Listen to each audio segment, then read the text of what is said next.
so multi-sensory. You know, he plays music. He plays music, not just any music. He plays music that he's written. He plays music that he's collaborated with. And there's videos, and there's lighting, and there's experiential stuff, and there's the lecture portion, and there's meeting all these fabulous people, and there's dancing, and there's like famous guests come, and it's just, I just feel like it's like a circus of learning. You're never bored. It's always like, oh, what's going to happen next? What's going to happen next? It's wonderful. It's a wonderful treat. If you can go. Treat. There's also food. There's also food. There's food too. There's also food too. I met Billy about 10 years ago, and he's so likable. He is so like, you know, this immediate connection. We call each other soul siblings. Now about a year ago, I was going through something heavy, and I talked to all my best friends about it, and they would all be quite judgmental, but I had to talk to Billy about a business thing. So I called him. He spent so much time with me coming from the heart.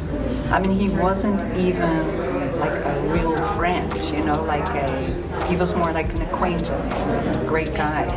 He was so non-judgmental. He just healed me. Just coming from the heart. He's just an amazing guy. He's the one that looks you in the eyes, and you can see him thinking, like, may I reflect back to you your innermost beauty. He just gives that to you. He doesn't take, you know? And that's why I wanted to be here, to not only to feel that love again, but also to help him share and support him in this endeavor. All for me, just being here and learning. He takes all these incredibly complicated spiritual concepts and teachers and this teaching and this teaching and this teaching and this teaching from all through time. All these books and all these books. He can quote all these people just straight out of his mind without cue cards or anything. And he makes it so understandable and so relatable. He's like the new Wayne Dyer. He really is. He's just so easy to understand. And as soon as he talks about a concept and gives you a tool, you're like, oh, I can go home and I can use that right away.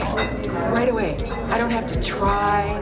I don't have to effort. I don't have to go back and read. I can go, oh yeah, I can just do this. And it works immediately.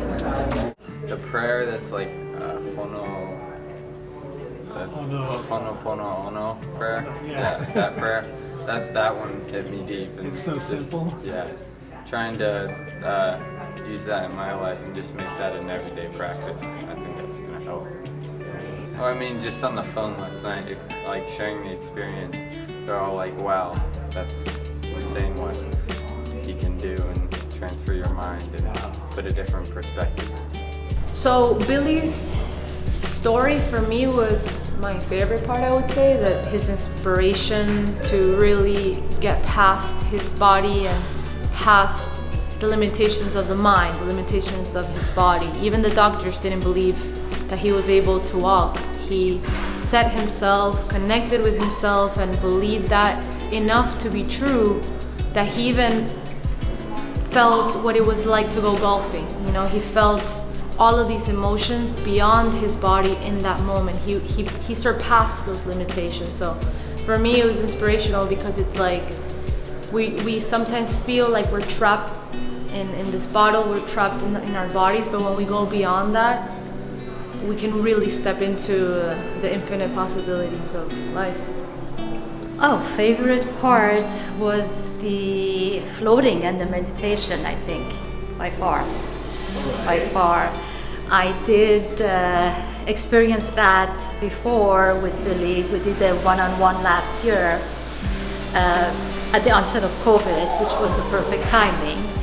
And I guess today I had a refresher. It's been a journey. I've been meditating every day ever since.